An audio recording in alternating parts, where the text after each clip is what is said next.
Assalomu alaykum. Mana 1,5 metrlik xolodilnik Nofruz Samsung. Ichi Nofruz. Tashqi ko'rinishi mana shunaqa morozelka tepada. Ichki ko'rinishi такой. Xullas buni inverteri ketgan, motor ham ketgan, inverter ham ketgan. Xullas bunda qimmatga tushadi. Вот обманка. Bu buyog'i и asosiysi вот ventilyatorni kabelga ulangan hozir mana boshidagi bu tarafdan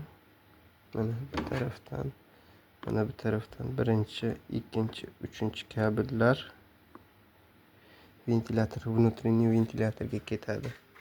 Bu yerda mana motorga tushib ketyapti ikkita kabel. Вот обычный motor. Пока videolarni yig'ganim yo'q. Hozir yig'aman narsalarni. Hozir xullas mana shunday qo'yiladi. Inverter motorda olib tashlab oddiy obmanka bilan oddiy motor qo'yish sistemasi shunday.